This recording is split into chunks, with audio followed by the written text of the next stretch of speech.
सभी को नमस्कार। हिमांशी सदाना की तरफ से आज की मीटिंग एक्सीडेंटल इंश्योरेंस को लेकर है। आप लोगों को पता होगा हम लोगों ने कल भी एक एक्सीडेंटल इंश्योरेंस की ट्रेनिंग की थी, फैमिली एक्सीडेंटल इंश्योरेंस। लगभग सेम प्लान है बट थोड़ा सा डिफरेंस है प्लान को लेकर। स्टार्ट करते हैं। अच्छा लगा आप लोग रिप्लाई करते हैं तो कहीं ना कहीं चीजें मुझे भी समझ में आता है, क्योंकि हम लोग भी घर से काम कर रहे हैं, लॉकडाउन है सभी जगह, आप लोग भी लॉकडाउन में अपने अपने घर पर हैं। चलिए, तो हम लोग बात कर रहे हैं आज एक्सीडेंटल इंश्योरेंस। अभी जो हमने कल बात की थी उसमें हमने प्लान जो डिस्कस किया था वो था फैमिली एक्सीडेंटल इंश्योरेंस, और आज जिस प्रोडक्ट के बारे में हम बात करने वाले हैं वो प्रोडक्ट है हमारा इंडिविजुअल एक्सीडेंटल इंश्योरेंस। दोनों में क्या डिफरेंस है, कंपनी किस तरीके का कंपैरिजन करती है फैमिली एक्सीडेंटल इंश्योरेंस में और किस तरीके का कंपैरिजन करती है इंडिविजुअल एक्सीडेंटल इंश्योरेंस में।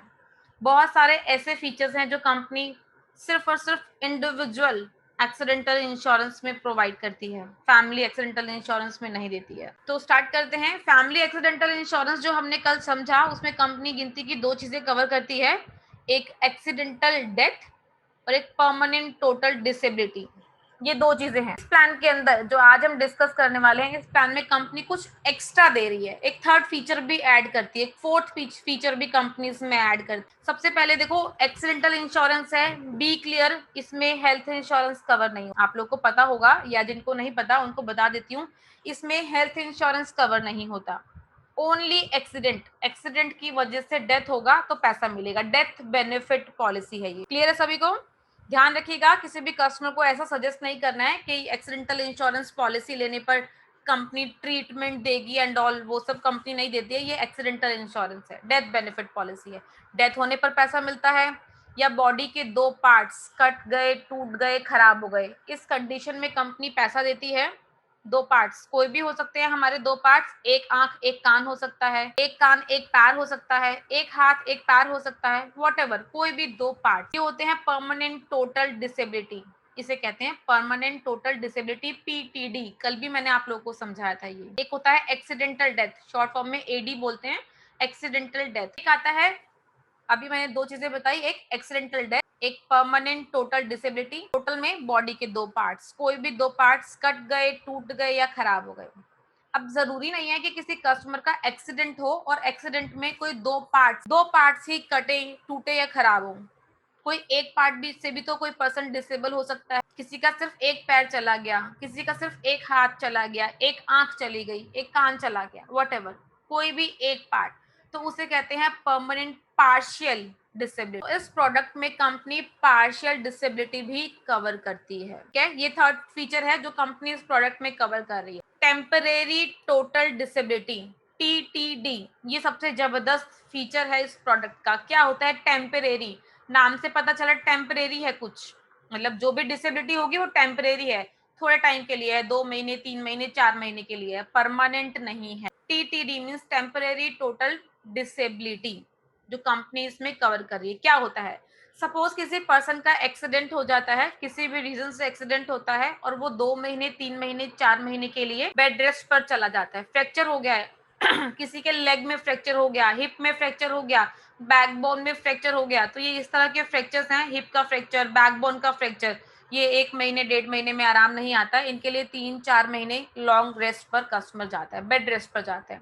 तो ये वो फीचर है जिसमें कंपनी कस्टमर को कुछ compensation amount, weekly compensation amount देती है। कितना देती है वो हम डिस्कस करेंगे जब हम अभी प्लान समझेंगे, तो as per salary, as per income, customer के जितने इनकम है अकॉर्डिंगली। तो ये सबसे पहले समझना है, कंपनी इस प्रोडक्ट में आप लोगों को 4 फीचर दे रही है। कौन कौन से? एक एक्सीडेंटल डेथ कवर होता है, पीपीडी कवर होता है, परमानेंट टोटल डिसेबिलिटी, एक पीपीडी कवर है परमानेंट पार्शियल डिसेबिलिटी, और एक टीटीडी कवर है टेम्परेरी टोटल डिसेबिलिटी। ये शॉर्ट फॉर्म्स चाहे तो आप लोग लिख सकते हैं अपने पास, अगर कोई पर्सन लिखना चाहता है, नोट डाउन करना चाहता है। मैं तो ऑलवेज सजेस्ट करती हूँ पेन पेपर लेके बैठिए, चीजें नोट डाउन कीजिए, बहुत सारी चीजें आप लोगों को सीखने समझने को मिलती रहेंगी रेगुलरली। ये 4 चीजें हैं, ये 4 चीजें इस प्लान में कवर। इसके बाद जैसा मैंने कल भी समझाया था आप सभी को, और आज फिर समझाऊंगी कि एक्सीडेंट में कंपनी क्या क्या कवर करती है, क्या क्या चीजें होती हैं जो एक्सीडेंट में काउंट होती हैं। क्या सिर्फ रोड एक्सीडेंट ही एक्सीडेंट में काउंट? अगर कोई पर्सन रोड पर गया है, किसी भी 2 व्हीलर 3 व्हीलर 4 व्हीलर 6 व्हीलर किसी भी मोटर से किसी कस्टमर का एक्सीडेंट हो गया और डेथ हो गई, तो क्या सिर्फ वही एक्सीडेंट है? बाकी और भी बहुत सारे सिनेरियोज निकल कर आते हैं। कौन कौन से सिनेरियो होते हैं जिनको हम एक्सीडेंट में काउंट करते हैं? किसी भी तरह का एनिमल बाइट, अगर सांप के काटने से डेथ हो गई किसी की, एक्सीडेंट में काउंट होगा। कोई छत से गिर गया अचानक से और दिमाग की नस फट गई, या सर के बल नीचे गिरा है और दिमाग की नस फट जाती है, ब्लॉकेज हो जाती है, उसकी वजह से डेथ हो गई, एक्सीडेंट में काउंट होगा। कोई सीढ़ियों से गिर गया है, बाथरूम में पैर स्लिप हो गया है, किसी ने गोली मार दी, चाकू मार दिया, किसी भी तरह का नेचुरल डिजास्टर, किसी भी तरह का बाढ़ आना, भूकंप आना, बिजली गिर जाना, आजकल बहुत सारे सिनेरियो, तूफान आ रहे हैं, साइक्लोन्स आ रहे हैं, एक तरह के एक्सीडेंट्स में ही काउंट होते हैं। कंपनी इनको एक्सीडेंट में काउंट करती है। किसी को करंट लग गया, रोड एक्सीडेंट हो गया, किसी के ऊपर अचानक से पेड़ गिर गया, पेड़ के नीचे दब के अगर कोई पर्सन मर जाता है, डेथ हो जाती है। कोई पर्सन रोड पर जा रहा है, आगे कोई गड्ढा है, नहीं ध्यान दिया, गड्ढे में गिर गया और उसकी वजह से डेथ हो गई। तो ये सारे सिनेरियोज बेसिकली अगर बात करूं तो जिसका कॉज, जिसका मेन रीजन हेल्थ नहीं होना चाहिए, हेल्थ छोड़ के किसी अदर रीजन से अगर किसी पर्सन की डेथ हो रही है तो 90% एक्सीडेंट में काउंट होता है। 90%। जी, कौन बात कर रहे हैं? बताइए रामचंद्र जी। मैं अगर कोई माइनिंग में काम कर रहा, मतलब माइंस वगैरह में, और वहाँ पे कुछ हुआ तो क्या फिर वहाँ पे नहीं, मैं नहीं समझी, आपकी एक्चुअली आवाज बहुत ब्रेक कर रही है, दोबारा बताइए क्या कह रहे हैं आप? मैम अगर कोई माइनिंग में काम कर रहा है, जैसे खदान वगैरह होता है जो हम्म माइनिंग वगैरह, हम्म और वहाँ पे कुछ हैपेंस हो जाता है, तो क्या पे वहाँ पे मिलेगा?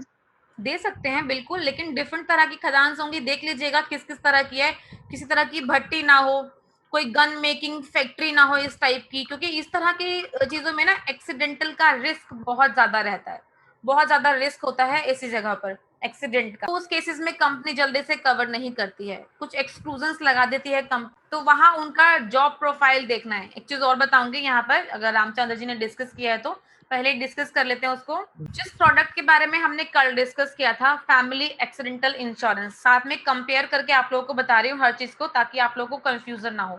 फैमिली एक्सीडेंटल इंश्योरेंस में किसी की भी जॉब प्रोफाइल से कंपनी को फर्क नहीं पड़ता। पर्सन किसी भी तरह की जॉब करता हो, कंपनी कवर करती है, कंपनी कहती है हम दे सकते हैं, ठीक है। सेकेंडली, हमारे यहाँ जो एक्सीडेंटल इंश्योरेंस इंडिविजुअल जिसकी हम बात कर रहे हैं, यहाँ जॉब प्रोफाइल से फर्क पड़ता है। कस्टमर की जॉब क्या है, किस तरह का जॉब प्रोफाइल है, जॉब करता है, बिजनेस करता है, मार्केटिंग की जॉब है, या बहुत ज्यादा हजार्डियस जॉब है, खतरे की जॉब है जहाँ रिस्क बहुत ज्यादा रहता है। अगर उस तरह की जॉब है तो डिपेंड करता है उन्हें किस तरह का प्रोडक्ट हमें देना है, मैं बताऊंगी अभी आप लोगों को। तो ये डिपेंड करता है। जब भी आप कभी भी किसी कस्टमर को इंश्योरेंस, एक्सीडेंटल इंश्योरेंस अप्रोच करते हैं, तो सबसे पहले आप उनका प्रोफेशन कंफर्म कीजिए कि क्या प्रोफेशन है, क्या करते हैं, किस तरह की जॉब है, किस तरह का बिजनेस है, और अप्रोक्सीमेट उनकी इनकम। प्रीवियस प्लान में तो इतना जरूरी नहीं है किसी की भी इनकम, लेकिन यहाँ इनकम कंफर्म करना बहुत जरूरी है, क्योंकि यहाँ जो समय शॉर्ट्स हैं वो अकॉर्डिंगली है कस्टमर की इनकम के। कस्टमर कितना अर्न करता है उसके अकॉर्डिंगली हम समय शॉर्ट्स अप्रोच कर सकते हैं। ये बेसिक चीज है इस प्लान की, इस प्लान का फंडा है समझने से पहले जो मैंने बताया। आपको टाइप्स ऑफ एक्सीडेंट्स बताया कि किस किस तरह के टाइप्स कंपनी कवर करती है। उसके बाद 4 तरह के फीचर्स कंपनी इसमें कवर कर रही है। AD accidental death, permanent total disability PTD, permanent partial disability PPD, temporary total disability. Clear है यहाँ तक सभी को? इसके बाद जो हम लोग का मेन रोल शुरू होता है वो होता है रिस्क। क्या होता है रिस्क ग्रुप? कस्टमर की जॉब प्रोफाइल जो मैंने अभी बात की। हमारे यहाँ 3 तरह के रिस्क ग्रुप हैं, रिस्क ग्रुप 1, रिस्क ग्रुप 2 और रिस्क ग्रुप 3। आपको अपने कस्टमर से कंफर्म करना है और जज करना है कि ये पर्सन किस तरह की जॉब कर रहा है, किस तरह का बिजनेस कर रहा है, जो उसकी जॉब है, जो उसका बिजनेस है, वो किस रिस्क ग्रुप में आता है। रिस्क ग्रुप मतलब किस तरह की जॉब है। जैसे सपोज मैं बता देती हूँ, रिस्क ग्रुप 1 में कौन कौन से लोग आते हैं।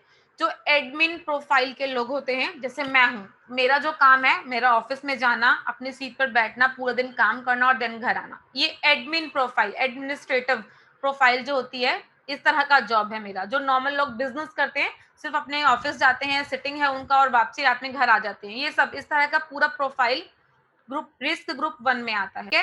देन आता है रिस्क ग्रुप 2। रिस्क ग्रुप 2 में कुछ डिफरेंट लेवल के पर्सन होते हैं, मार्केटिंग के फील्ड के लोग होते हैं, जो ऑफिस भी जाते हैं, सिटिंग का भी है, लेकिन मार्केट में भी रहते हैं। मार्केटिंग प्रोफाइल है उनकी, बाहर रोड पर ड्राइव करना एंड ऑल, ये सब प्रोफाइल है। तो ये रिस्क ग्रुप टू में काउंट होते हैं। कोई भी डिलीवरी बॉय हो सकता है, कोई भी सेल्समैन हो सकता है, किसी भी तरह का पिज्जा बॉय हो सकता है, पिज्जा डिलीवरी बॉय, आजकल इस तरह की सर्विस बहुत ज्यादा है, कोरियर बॉय हो सकता है। ये सब रिस्क ग्रुप 2 में आते हैं जो मार्केटिंग में रहते हैं। देन रिस्क ग्रुप 3 में वो लोग आते हैं जिनका मेजरली बहुत ही ज्यादा हजार्डियस जॉब होता है। किसी तरह की भट्टी में काम कर रहे हैं, गन बनाने की फैक्ट्री में काम कर रहे हैं, ट्रक ड्राइवर हैं, ये सब कैब ड्राइवर हैं, जो उनका मेजरली फोकस सिर्फ और सिर्फ ड्राइविंग पर ही है। ये आते हैं रिस्क ग्रुप। क्लियर है सभी को? डिफरेंस समझ में आया? 3 तरह के रिस्क कंपनी देती है यहाँ पर, 3 तरह के ग्रुप्स हैं हमारे पास, रिस्क ग्रुप 1, रिस्क ग्रुप 2 और रिस्क ग्रुप 3। पहले हम इन चीजों को समझेंगे, देन मैं आपको इसके फीचर्स प्लान के समझाऊंगी, आपको वो समझना बहुत ही इजी हो जाएगा। रिस्क ग्रुप 1 में कौन कौन लोग आते हैं? एडमिन प्रोफाइल के वर्क। रिस्क ग्रुप 2 में कौन कौन लोग आते हैं? मार्केटिंग फील्ड के लोग।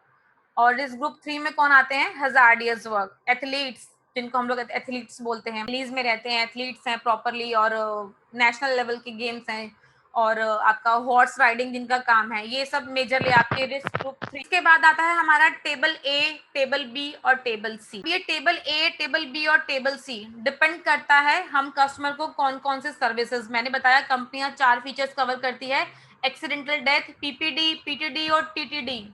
मैंने शॉर्ट फॉर्म की बात कर रही हूँ क्योंकि मैं इसको 3-4 टाइम अच्छे से आप लोगों को डिस्क्राइब कर चुकी हूँ। टेबल ए में कंपनी क्या करती है? ओनली एक्सीडेंटल डेथ कवर करती है। ये चीज आप लोग नोट कर सकते हैं क्योंकि सिर्फ मैं सिर्फ मेरे बताने से और सिर्फ आपके सुनने से जल्दी से समझ नहीं आएगा। प्लीज रिक्वेस्ट है, जो लोग नोट डाउन कर सकते हैं, क्योंकि बिना नोट डाउन किए ये चीजें समझ में नहीं आएंगी, नोट डाउन कीजिए। तो टेबल ए में कंपनी क्या कवर करती है? Accidental death. टेबल बी में कंपनी क्या कवर करती है? टेबल बी में टेबल ए ऑलरेडी इंक्लूड हो गया, इट मींस एक्सीडेंटल डेथ इसमें इंक्लूड है, पीपीडी कवर है, परमानेंट पार्शियल डिसेबिलिटी, और पीटीडी परमानेंट टोटल डिसेबिलिटी। पता है टोटल और पार्शियल में? टोटल मींस बॉडी के 2 पार्ट्स कट जाना, पार्शियल मींस बॉडी का कोई भी एक पार्ट डिसेबल होना। और टेबल सी का मीनिंग है कि ऊपर के दोनों टेबल मींस टेबल ए, टेबल बी, वो टेबल सी में इंक्लूडेड है। तो टेबल सी में कंपनी क्या क्या कवर करती है? एक्सीडेंटल डेथ भी कवर है, परमानेंट टोटल डिसेबिलिटी पीटीडी भी कवर है, परमानेंट पार्शियल डिसेबिलिटी भी कवर है, और एक चौथा फीचर कंपनी यहाँ और दे रही है, वो है WC means weekly compensation. Weekly compensation किस कंडीशन में मिलेगा? मैंने बताया अभी, जब किसी पर्सन के साथ ऐसी इमरजेंसी होती है और उसको 2 महीने, 4 महीने, 5 महीने के बेड रेस्ट पर डॉक्टर सजेस्ट करता है कि आपका बेड रेस्ट है, अब आपको बेड रेस्ट पर जाना है, या लेग में फ्रैक्चर आया है, हिप में फ्रैक्चर आया है, बैकबोन में फ्रैक्चर आया है, इस तरह के फ्रैक्चर्स जो है लॉन्ग टाइम चलते हैं, लंबा टाइम ले जाते हैं। तो उस टाइमिंग पे अगर कस्टमर को कहा जाता है कि आप बेड रेस्ट पर रहिए, अब ये सोचिए ये पॉलिसी क्यों इतनी इम्पोर्टेंट है और ये फीचर इस प्रोडक्ट में क्यों इतना इम्पोर्टेंट है। इसका रीजन है बिकॉज अगर किसी फैमिली का अर्निंग पर्सन 5 मंथ्स के लिए बेड रेस्ट पर चला जाएगा तो सोचिए उसकी फैमिली सरवाइव कैसे करे। एटलीस्ट इस प्रोडक्ट के थ्रू कंपनी इतना तो कह रही है कि आपने अगर ये प्रोडक्ट लिया है तो अकॉर्डिंगली, मेजरली अगर मैं यहाँ बात करूँ तो 60,000 रुपए महीने का, मतलब 15,000 वीकली का कंपनसेशन कंपनी देती है। बट ये मेजर है, मैक्सिमम की बात कर रहे हैं, मिनिमम डिपेंड करता है कस्टमर की इनकम के ऊपर डिपेंड करता है। अगर कोई कस्टमर 20,000 रुपए महीना कमा रहा है, 25,000 महीना कमा रहा है, तो ऑफकोर्स ये तो कॉमन सेंस होगा ना कि कंपनी उनको 60,000 रुपए महीना नहीं देगी। क्लियर है सभी को? तो मैं मैक्सिमम की बात कर रही हूँ। अगर कंपनी 60,000 रुपए महीना दे रही है किसी कस्टमर को 5 महीने बेड रेस्ट पर रहने के, तो सोचिए उस कस्टमर के लिए कितना हेल्पफुल हो जाएगा। वो पर्सन, मेन अर्निंग पर्सन एक फैमिली का बेड पर है, उसकी पूरी फैमिली को सरवाइव करना है। एटलीस्ट दाल रोटी का एक्सपेंस तो मिलेगा, मेजरली एक्सपेंस नहीं मिलेंगे, मान सकती हूँ मे बी उनका लाइफस्टाइल बहुत अच्छा हो, बहुत तरह के एक्सपेंसेस नहीं हो पाएंगे, लेकिन एटलीस्ट फैमिली सरवाइव कर पाएगी। तो ये प्रोडक्ट, ये पॉलिसी इसीलिए इतना ज्यादा डिमांड में रहती है और बहुत ज्यादा सेल आउट भी होती है। मेजर फीचर्स हैं इस प्रोडक्ट के। अभी और भी कंपनी क्या क्या दे रही है हम अकॉर्डिंगली अभी 1 पेजर के थ्रू इसका स्टडी करेंगे, मैं बताऊंगी। ये बेसिक चीजें हैं जो मैंने अभी आप लोगों को बताई हैं और नोट करवाई हैं साथ। यहाँ तक क्लियर है सभी को? कोई डाउट किसी भी तरह का? 1 पेजर मैं शेयर करती हूँ अपनी स्क्रीन, मुझे बताइएगा आप लोगों को। चलिए, अभी हमने बात किया कि कंपनी इस प्रोडक्ट में क्या क्या दे रही है। अब हमें यहाँ बात करनी है कि हम ये प्रोडक्ट दे किसे सकते हैं, किस किस को हम ये प्रोडक्ट अप्रोच कर सकते हैं। तो वो हम इस 1 पेजर के थ्रू अब समझेंगे कि हमें ये प्रोडक्ट किसे देना है, इसको कैसे दे सकते हैं, हमें जज कैसे करना है, यहाँ समझेंगे। चलिए सम एश्योर्ड्स की बात करते हैं। तो यहाँ सम एश्योर्ड लगभग कंपनी 10 लाख से स्टार्ट करती है। 10 लाख से लेकर हम ये 7 करोड़ तक प्रोडक्ट दे सकते हैं। सम एश्योर्ड स्टार्ट है हमारे पास 7 करोड़, 7 करोड़ तक का प्रीमियम कंपनी लेती है, या 7 करोड़ तक अगर किसी कस्टमर को लेना है तो ले सकते हैं। अगर वन पेजर की बात करूंगी तो यहाँ पर 5 करोड़ तक का ही है, क्योंकि वन पेजर थोड़ा पुराना है, कंपनी ने लास्ट टाइम ही इस प्रोडक्ट को अपग्रेड किया है। 7 करोड़ तक दे सकते हैं। एक चीज और साथ साथ यहाँ बता देती हूँ, अगर कोई कस्टमर 50 लाख से अबव सम एश्योर्ड ले रहा है, 50 लाख से ऊपर का सम एश्योर्ड लेना चाहता है, तो यहाँ इनकम प्रूफ मैंडेटरी है। इनकम प्रूफ दिखाना है कस्टमर को, लास्ट 3 इयर्स की ITR दिखानी है कस्टमर। तो यहाँ इनकम प्रूफ रिक्वायर्ड है, क्योंकि लास्ट जो मैंने प्रोडक्ट बताया था फैमिली एक्सीडेंटल इंश्योरेंस, उसमें मैंने क्लियरली बताया था कि इस प्रोडक्ट में इनकम प्रूफ रिक्वायर्ड है। नेक्स्ट, पॉलिसी टर्म, कितने टाइम के लिए हम ये पॉलिसी दे सकते हैं? मैक्सिमम हम ये पॉलिसी 3 साल, 1, 2 और 3, कोई मिनिमम अगर लेना चाहता है तो 1 साल का प्रीमियम पे कर सकता है और प्रोडक्ट ले सकता है। लेकिन अगर कोई पर्सन कैपेबल है, पे कर सकता है, तो मेजरली अप्रोच कीजिए, क्योंकि प्रीमियम बहुत ज़्यादा नहीं है इस प्रोडक्ट का, नॉमिनल प्रीमियम है। अगर कोई पर्सन लेना चाहता है तो आप 3 साल का एक साथ अप्रोच कीजिए, 3 साल का प्रीमियम एक साथ लीजिए और कस्टमर को पॉलिसी। एज ऑफ एंट्री की बात करते हैं तो 18 साल से लेकर 70 साल तक के लोगों को हम ये पॉलिसी दे सकते हैं। 70 ईयर्स, 18 ईयर्स टू 70 ईयर्स का यहाँ पर एज ऑफ एंट्री है। चाइल्ड एज की अगर बात करते हैं तो 5 मंथ्स, 5 महीने से लेकर 25 साल तक बच्चा इस पॉलिसी में रह सकता है। जब वो 25 साल से ऊपर का होगा तो सेम एज जैसे हम अपनी प्रीवियस पॉलिसीज में बच्चे को इंडिविजुअल दे देते हैं, इंडिविजुअल प्रोडक्ट देते हैं, सेम इसी तरीके से हम एक इंडिविजुअल एक्सीडेंटल इंश्योरेंस दे। 25 साल के बाद वो फैमिली में नहीं रह सकता है। अब इसके साथ मैं ये भी बता देती हूँ आपको, अभी मैंने जैसे बताया कि ये इंडिविजुअल प्रोडक्ट है, यहाँ पर कंपनी फैमिली का भी ऑप्शन दे रही है। अगर कोई पर्सन अपने वाइफ को, बच्चों को इस पॉलिसी में ऐड ऑन करना चाहता है तो कर सकता है, वो भी समझ लेते हैं। फैमिली की बात करूं तो अगर हस्बैंड प्रोडक्ट ले रहा है, वाइफ उसकी स्पाउस होगी, तो स्पाउस यहाँ पर 50% के लिए कवर है, मैक्सिमम 15 लाख। अगर किसी ने 50 लाख का सम एश्योर्ड चूज किया है तो 50 के अकॉर्डिंग 50% 25 लाख हुआ ना, as per one pager 50% 25 lakh होता है, लेकिन मैक्सिमम 15 लाख ही है। 15 लाख से ऊपर हम वाइफ को कवर नहीं कर सकते। इसी तरीके से अगर कोई बच्चे को इस पॉलिसी में इंक्लूड कर रहा है तो बच्चे के लिए यहाँ पर 25% है मैक्सिमम। कंपनी अगर किसी ने 50 लाख की पॉलिसी ली है, 25% की बात करूं तो लगभग 12.5 लाख रुपए होता है, लेकिन कंपनी सिर्फ 5 लाख के लिए कवर। एडल्ट जो होगा, जो प्रपोजर है पॉलिसी का, वो 100% के लिए कवर है, वाइफ 50% के लिए कवर है और बच्चा 25% के लिए कवर है। समझ लीजिएगा, कंपनी ने डिवाइड किया हुआ है तीनों को, हस्बैंड, वाइफ और बच्चों। फैमिली डिस्काउंट, अगर कोई वाइफ और बच्चों को इस पॉलिसी में एड ऑन कर रहा है तो यहाँ पर कंपनी 10% का डिस्काउंट देती है, फैमिली डिस्काउंट। जब आप लोगों में से अगर किसी ने इसका बनाया होगा लिंक पॉलिसी का, ट्राई किया होगा, तो वहां पर देखिएगा आप लोग 10% डिस्काउंट वहां मेंशन होता है। तो वो ये 10% डिस्काउंट आपको तभी दिखेगा जब आप वहां पर पॉलिसी जनरेट करेंगे। Next, documents required. तो डॉक्यूमेंट रिक्वायर्ड होते हैं यहाँ पर एक ड्यूली फील्ड। हम लोग तो मेजरली डिजिटली प्लेटफॉर्म पर काम करते हैं ऑनलाइन, तो हमें किसी भी तरह की डॉक्यूमेंट नहीं रिक्वायर्ड पॉलिसी परचेज करने के टाइमिंग पे। लेकिन अगर आप लोगों में से कोई ऐसा कस्टमर मिलता है जो यही आपको कहता है कि मुझे तो फॉर्म फिल करना है, तो कोई ऐसा इशू नहीं है, फॉर्म भी फिल करवा सकते हैं। एज प्रूफ रिक्वायर्ड है यहाँ पर और इनकम प्रूफ भी रिक्वायर्ड है यहाँ पर, 50 लाख से ऊपर इनकम प्रूफ। नेक्स्ट, अब हम यहाँ डिस्कस कर लेते हैं कि कंपनी, जो मैंने अभी आप लोगों को बताया, रिस्क ग्रुप, टेबल्स, दोनों चीजें मैंने अभी आप लोगों को अच्छे से गाइड की है, तो मैं वो भी आप लोगों को बताती हूँ कि रिस्क ग्रुप में कंपनी क्या दे रही है और टेबल्स में कंपनी क्या दे रही है। तो समझ लेते हैं। रिस्क ग्रुप 1, जैसे मैंने बताया अभी प्रीवियसली, रिस्क ग्रुप 1 में कौन लोग होते हैं? Admin profile, person engaged primary, आपका एडमिनिस्ट्रेटिव फंक्शंस, एडमिन प्रोफाइल के लोग हैं जो प्रॉपरली ऑफिस में बैठ के सिटिंग का वर्क है, वो रिस्क ग्रुप 1 में आते हैं। हम उन्हें कितना मैक्सिमम कवरेज दे सकते हैं? टेबल ए में उनकी सैलरी का 225 टाइम्स, 225 गुना। अगर किसी की सैलरी 10,000 है मान लेते हैं, तो 10 इंटू 225 आप अपने मोबाइल में कैलकुलेशन करके देख सकते हैं कंपनी कितना दे रही है उनको। क्लियर है सभी को? अगर कोई पर्सन एडमिन प्रोफाइल का है तो कंपनी उनकी सैलरी का मैक्सिमम सम एश्योर्ड 225 आप दे सकते हैं। टेबल ए में कंपनी एक्सीडेंटल डेथ कवर करती है। चलिए, रिस्क ग्रुप 2 की बात करते हैं तो रिस्क ग्रुप 2 में कौन लोग आते हैं? मैनुअल वर्क करते हैं, फील्ड टाइप के पर्सन हैं, फील्ड में रहते हैं, डिलीवरी बॉय हैं, सब आपके रिस्क ग्रुप 2 में आते हैं। तो जो लोग रिस्क ग्रुप 2 में आते हैं, कंपनी उनको कहती है कि वो अपनी सैलरी का 180 गुना सम एश्योर्ड चूज कर सकते हैं। 180 गुना कंपनी उनको सम एश्योर्ड देगी, उससे ज्यादा का नहीं दे सकती। टेबल बी में कंपनी क्या कवर करती है? एक्सीडेंटल डेथ और permanent total disability and permanent partial disability company का। नेक्स्ट आता है रिस्क ग्रुप 3। ग्रुप 3 कौन सा होता है? जो मेजरली हजार्डियस टाइप का वर्क रहते हैं, भट्टी में काम करते हैं, गन बनाने की फैक्ट्री में काम करते हैं, हॉर्स रेसिंग में काम करते हैं, हाईली टेंशन सप्लाई वर्क का होता है, इस टाइप का वर्क है उनका, तो वो रिस्क ग्रुप 3। जैसे मैंने बताया कैब ड्राइवर्स हैं, ट्रक ड्राइवर, सब आपके रिस्क ग्रुप 3 में आते हैं। तो रिस्क ग्रुप 3 में कंपनी क्या कहती है? कंपनी उनकी सैलरी का 100 टाइम्स 100 गुना कंपनी उनको ऑफर करती है सम एश्योर्ड, 100 गुना सम एश्योर्ड ले सकते हैं।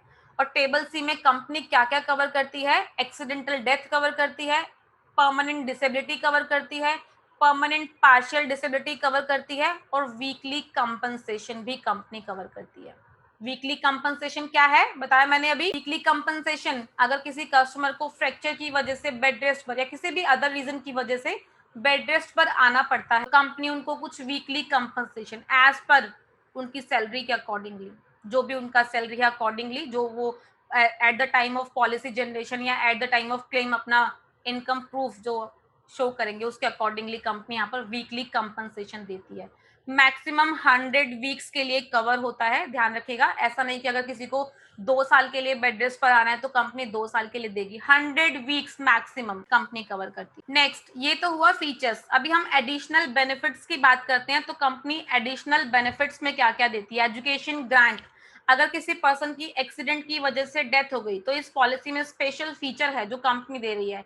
18 साल से छोटे बच्चे जो स्टूडेंट्स हैं, कंपनी एक बच्चे के लिए 10,000 और मैक्सिमम 2 बच्चों के लिए कंपनी 20,000 रुपए दे सकती है उनकी एजुकेशन के लिए। ये स्पेशल फीचर है, डेथ होने पर ही मिलेगी, ध्यान रखिएगा। डेथ होने पर, परमानेंट टोटल डिसेबिलिटी होने पर, पेरेंट जिसकी भी पॉलिसी ली हुई है, बच्चों को कंपनी 10,000 रुपीज देती है एज अ एजुकेशन। बच्चों को नहीं मिलेगा, एजुकेशन के लिए मिलेगा, बट 10,000 रुपीज पर चाइल्ड है और मैक्सिमम 2 चाइल्ड का कंपनी 20 के पे कर। नेक्स्ट, कंपनी यहाँ पर आपका परचेज ऑफ ब्लड कवर कर रही है। अगर किसी कस्टमर को ब्लड की रिक्वायरमेंट हो जाती है एक्सीडेंट की टाइमिंग पे, तो कंपनी वो भी कवर कर रही है। यहाँ पर टेबल ए मतलब एक्सीडेंटल डेथ की कंडीशन में कंपनी कवर कर रही है 5% ऑफ टोटल सम एश्योर्ड और मैक्सिमम 10,000 रुपए। मैं मैक्सिमम की बात कर रही हूँ, कंपनी 10,000 रुपए कवर करेगी अगर ब्लड की रिक्वायरमेंट पड़ती है तो। अगर बाहर से किसी भी तरह की मेडिसिन, इंपोर्टेड मेडिसिन अगर मंगवानी है, फॉरेन कंट्री से मेडिसिन मंगवानी है, इंपोर्ट करवानी है, तो कंपनी वो भी कवर करती है maximum 20,000 rupees. 5% of sum assured है, बट मैक्सिमम की बात करेंगे तो 20,000 रुपए कंपनी यहाँ पर कवर करती है। अब एक और स्पेशल फीचर एनसीबी। अब आप कहेंगे कि ये तो हेल्थ पॉलिसी नहीं है, लेकिन तब भी कंपनी इसमें एनसीबी दे रही है। एनसीबी क्या होता है? नो क्लेम बोनस कंपनी यहाँ पर दे रही है। अगर किसी पर्सन ने पूरे साल पॉलिसी ली है और नेक्स्ट ईयर पॉलिसी को रिन्यू करा रहा है एक्सीडेंटल इंश्योरेंस को, तो कंपनी यहाँ पर 5% का नो क्लेम बोनस भी देती है, 5%, और मैक्सिमम 50% तक मिलता है। इसी के साथ कंपनी कुछ स्पेशल और भी चीजों को कवर करती है, लेकिन उसके लिए कंपनी कुछ चार्ज करती है। ये ऑप्शनल बेनिफिट्स हैं, कस्टमर चाहे तो ले सकता है, नहीं चाहे तो नहीं। लेकिन इसके लिए अगर कोई कस्टमर इसको एड ऑन करवाना चाहेगा तो इसके लिए कुछ अमाउंट कस्टमर को एक्स्ट्रा पे करना पड़ेगा। कितना करना पड़ेगा? चलिए, विंटर स्पोर्ट्स रिलीज अगर मैं इसकी बात करती हूँ तो मेजरली क्या होता है ना, बहुत सारे इंश्योरेंस सेक्टर में, बहुत सारी इंश्योरेंस कंपनीज में ना, कंपनी जिस तरह के जो एथलीट्स होते हैं, विंटर स्पोर्ट्स, जो मेजरली जिनका फोकस स्पोर्ट्स में ही रहता है, स्पोर्ट्स के पर्सन होते हैं, उनको एक्सीडेंटल इंश्योरेंस नहीं सेल किया जाता। बट स्टार हेल्थ दे, सही मायने में स्टार हेल्थ देती है। लेकिन क्या कहती है स्टार हेल्थ? उनका जो प्रीमियम आ रहा है, बेसिक जो प्रीमियम आ रहा है, उसका 100% कस्टमर का एक्स्ट्रा पे करना पड़ेगा। कस्टमर को 100% एक्स्ट्रा प्रीमियम पे करना होगा, तभी हम दे पाएंगे। इसमें कौन कौन से लोग आते हैं?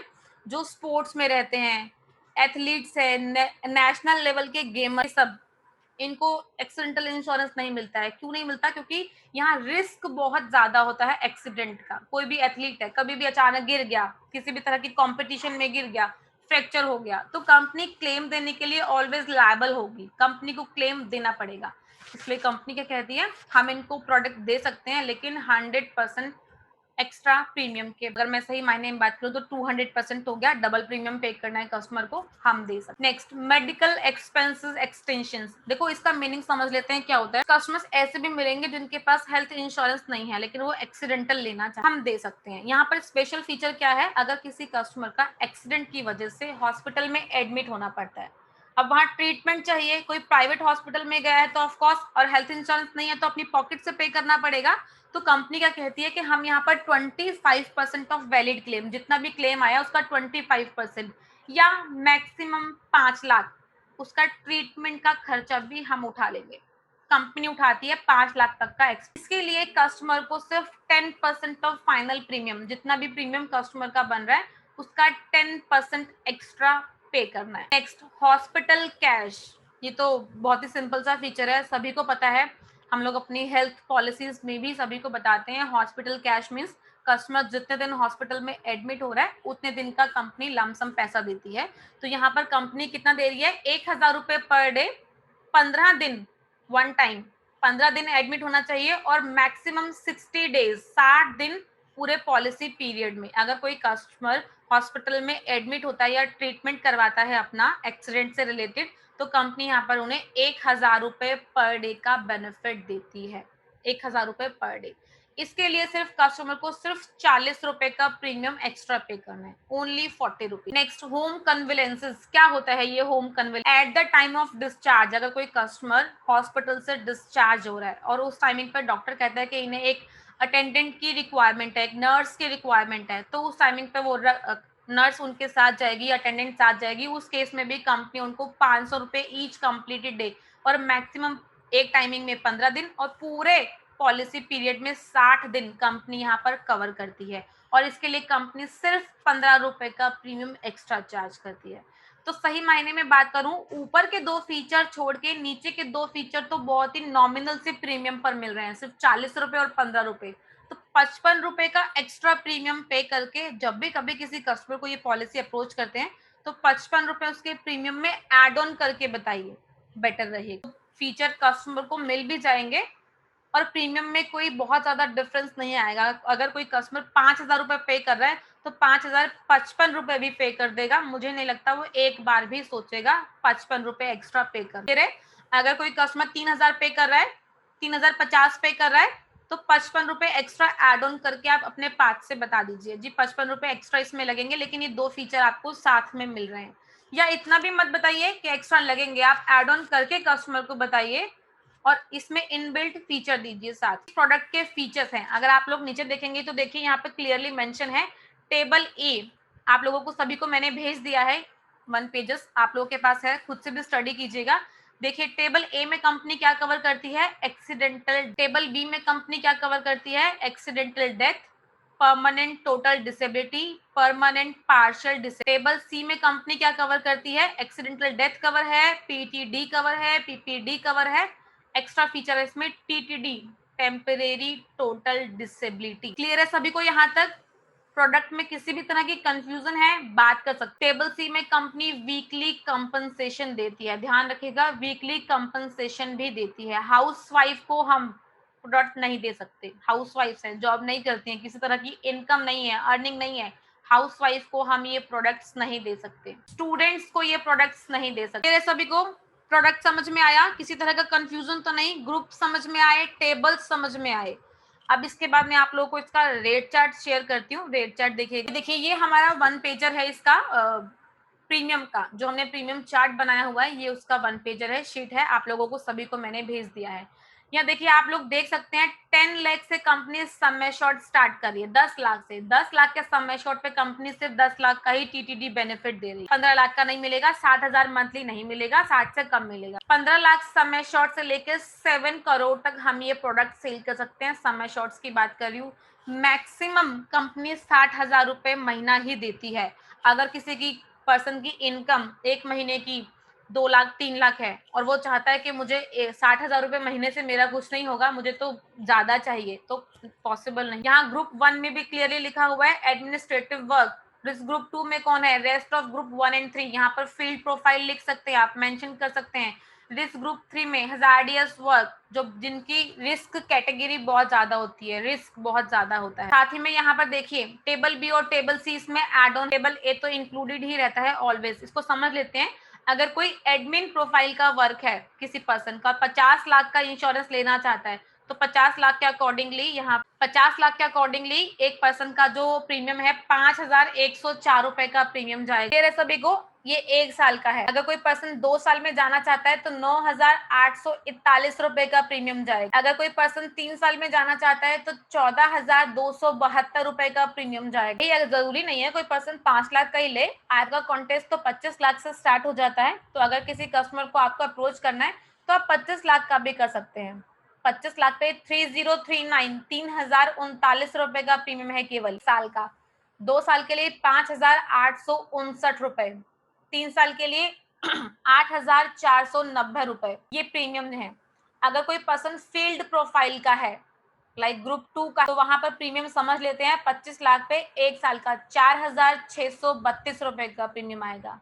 2 साल पे 8,944 रुपए का प्रीमियम आएगा और 3 साल पे 12,939 रुपए का प्रीमियम। और यही अगर कोई पर्सन ग्रुप 3 का है, अगर कोई पर्सन है तो हम यहाँ पर अगर मैं 25 लाख की बात करूं, चलिए अगर 25 लाख की बात करते हैं तो यहाँ पर कंपनी 1 साल के लिए 5,605 रुपए चार्ज करती है, 2 साल के लिए 10,821 रुपए चार्ज करती है और 3 साल के लिए 15,665 रुपए चार्ज करती है। लाइफ टाइम सेम प्रीमियम है, एज वाइज कोई डिफरेंस नहीं है इसके अंदर। ऐसा नहीं है कि 5 साल 6 साल के बाद कंपनी प्रीमियम इसमें चेंज करेगी, तो ऐसा कोई रूल, प्रीमियम इसमें लाइफ टाइम चेंज सेम है, कोई चेंजेस नहीं है प्रीमियम के अंदर। क्लियर है सभी को? इस तरह का कोई कंफ्यूजन है तो आप लोग डिस्कस कर सकते हैं मुझसे। बताइए कोई भी ऐसा पॉइंट जो आप लोगों को ना समझ में आया हो, प्लीज डिस्कस कर सकते हैं। जी मैम। मैम वो टीटीडी का मतलब मीन्स टेम्परेरी टोटल डिसेबिलिटी। अगर किसी पर्सन को एक्सीडेंट की वजह से 2 महीने 4 महीने 5 महीने बेड रेस्ट पर रहना पड़ता है, बेड रेस्ट समझते हैं ना,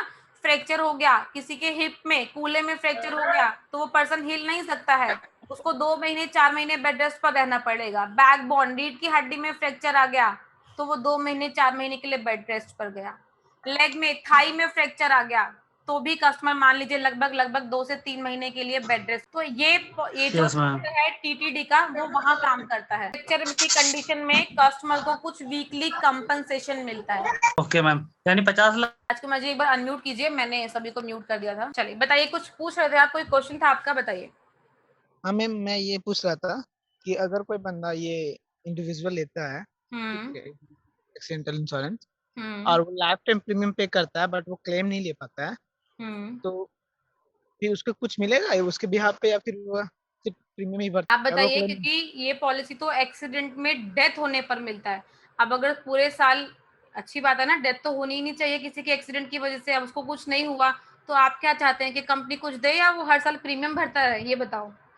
नहीं नहीं, मैं नहीं चाहता। लोग ऐसे बोलते हैं, लोग बोलते हैं कि फिर आप मरने कस्टमर को देखो, क्वेश्चन पैसा बिल्कुल, लेने के लिए फिर हमको मरना पड़ेगा ना, वो लोग ऐसे बोलते हैं। तो आप क्योंकि उनको मेरे ये बताइए, मैं बताती हूँ, आप उनको ये बताइए कि सर ये पॉलिसी डेथ होने पर पैसा देगी। आप बताइए आपको कब चाहिए कंपनी से। अगर आपको लगता है कि मुझे सिर्फ हर साल प्रीमियम ही भरना है, लेकिन ये भी तो सोचिए, भगवान ना करे किसी भी हैपनिंग में अगर आपकी डेथ हो गई तो कंपनी नॉमिनी को, फैमिली को इतना अमाउंट तो देगी। इसमें अगर आप कोई कस्टमर का कोई क्लेम नहीं आता है, डेथ नहीं होता है, एक्सीडेंट नहीं होता है, अच्छी बात है, मैं तो कहती हूँ भगवान ना करे किसी के साथ ऐसी मिसहैपनिंग हो। अगर नहीं होता तो कंपनी सिर्फ और सिर्फ no claim bonus add on करती है पॉलिसी में। कोई कंपनसेशन नहीं मिलेगा, कोई बेनिफिट नहीं मिलेगा किसी। मैम, और अगर किसी का जो 60,000 वीकली मिलता है, जो कंपनसेशन मिलता है, अगर किसी का इनकम कम रहा तो कितना मिलेगा, वो डिस्क्लोज कर सकते हैं आप? देखो डिपेंड करता है इनकम के ऊपर। अगर कोई कस्टमर सिर्फ 20,000 रुपए महीना कमा रहा है तो ये भी मान के चलिए कि कंपनी उनको 60,000 रुपए महीना कंपनसेशन नहीं देगी। जितनी उनकी इनकम होगी उतना ही पैसा लगभग उनको मिलेगा, ये मान के चलेगा। अगर कोई 20,000 रुपए लगभग महीना कमाता है तो लगभग कंपनी 20,000 रुपए महीना ही कस्टमर को देगी, 60 नहीं देगी। लेकिन अगर कोई 1 लाख रुपए महीना कमाता है और अब वो ये सोचे कि मुझे 1 लाख रुपए महीना ही कंपनी से मिले, वो पॉसिबल नहीं है। वहां कंपनी 60,000 ही मैक्सिमम देती है। तो ये डिफरेंस समझना है आपको। कोई कम अर्न करता है तो उसकी अर्निंग के अकॉर्डिंग मिलेगा, लेकिन अगर कोई ज्यादा अर्न करता है तो कंपनी अपनी कंडीशन के अकॉर्डिंग मतलब मैक्सिमम 60,000 रुपए ही पे करेगी वीकली कंपनसेशन। है ओके। चलिए, बाकी किसी का कोई डाउट, ऐसा पॉइंट जो ना समझ में आया हो, कुछ भी डिस्कस करना हो, एक्सीडेंट के टाइप्स मैम जैसे समझ लीजिएगा। जी मैम एक क्वेश्चन है बताइए। जिसमें एक लमसम ले लेते हैं कि कोई कस्टमर है 50,000 उसकी सैलरी है, ठीक है, तो उसको अप्रोक्स कितना परसेंट मिलेगा कंपनसेशन अप्रोक्स?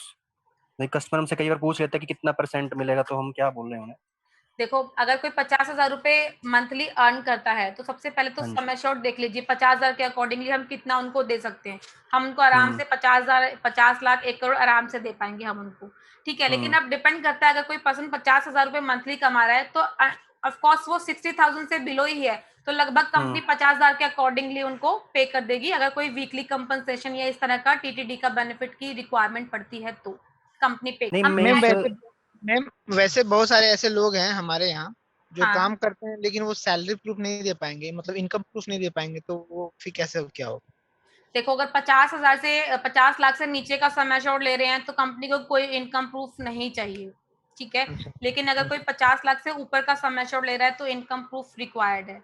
अब बात आती है कभी क्लेम की, सपोज अगर किसी ने क्लेम लेता है, किसी की एक्सीडेंट की वजह से डेथ हो जाती है और उस टाइम अगर कंपनी डिमांड करती है इनकम प्रूफ तो कस्टमर को दिखाना पड़ेगा। माना वहां पर इनकम प्रूफ नहीं मिलता है, बट जहां भी काम करते हैं वो लिख कर दे सकते हैं। बैंक में सैलरी आती होगी तो बैंक स्टेटमेंट निकल सकती है, कई जगह पर कैश वाउचर्स मिलते हैं तो वो वाउचर्स कहीं ना कहीं एज अ सैलरी स्लिप काम करते हैं। तो ये टाइप्स ऑफ डिफरेंट हैं जो कस्टमर उस टाइम दिखा सकता है कंपनी में कि ये मेरा सैलरी का प्रोसेस है, मुझे इतनी सैलरी आती है हर महीने। मैंने पूछा ना मैम, अकॉर्डिंग टू जो हमारे यहाँ जो है वो बहुत से लोग ऐसे होते हैं जो अच्छा इनकम करते हैं माइनिंग वगैरह में, लेकिन उनके पास इनकम प्रूफ नहीं रहता है। अच्छा इनकम करते हैं, महीने में अच्छा इनकम कर लेते हैं, पर उनके पास वो नहीं रहता है, सैलरी स्लिप नहीं रहता या फिर इनकम प्रूफ नहीं रहता, फिर उस कुछ भी केस में नहीं वो मिलता है कंपनी से, कुछ भी नहीं मिलता है मैम कंपनी ने वो लोग अपना बिजनेस करते हैं, खुद का माइनिंग अच्छा करते अपना हैं। बिजनेस तो आईटीआर फिल करते हैं। नहीं मैम, थोड़ा सा मतलब इलीगल तरीके से भी काम होता है इधर।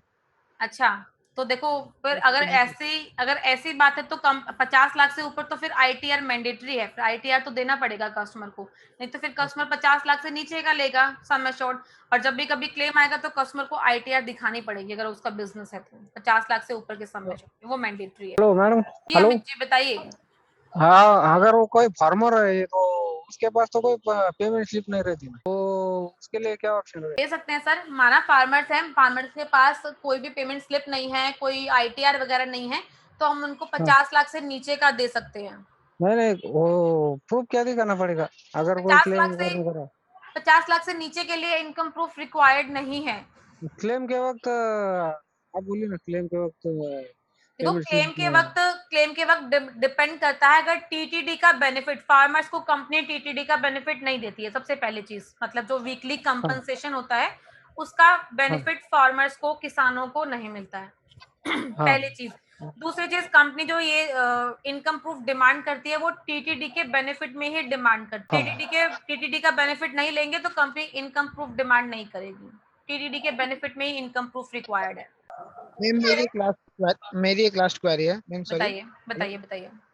मैम अगर किन्हीं को मतलब सांप काटने से अगर डेथ हो जाता है तो फिर उस क्लेम कैसे कराएगा, उसमें कोई प्रूफ मांगेगा? कि सांप के काटने से अगर डेथ हो गई है मान लेते हैं, तो ये सिर्फ टेबल ए वाला फीचर है, एक्सीडेंटल डेथ हुई है उनकी सांप के काटने से तो कोई ऐसा हाँ। इशू नहीं है। रिपोर्ट्स लगेंगी उनकी, कहीं ना कहीं पोस्टमार्टम होगा। देखो इन चीजों के लिए क्लेम्स फाइल होते हैं, पोस्टमार्टम होता है, रिपोर्ट्स लगती हैं साथ में, तो उस बेस पे कंपनी क्लेम कर देगी। क्लेम फॉर्म होता है, अगर कोई पर्सन 50 लाख से ऊपर का है तो आईटीआर लगते हैं। अगर ऐसा नहीं है, नॉर्मल जैसे आपने बताया कि एनिमल क्लेम स्नैक बाइट है और उस केस में अगर डेथ हो जाती है तो कंपनी उसके प्रूफ मांगेगी आपसे, लाइक पोस्टमार्टम रिपोर्ट हो गया एंड ऑल मेडिकल प्रिस्क्रिप्शन जो भी होंगे उस टाइमिंग के, वो सब चीजें कंपनी को शो करना पड़ेगा, उस बेस पर कंपनी क्लेम प्रोसेस करेगी।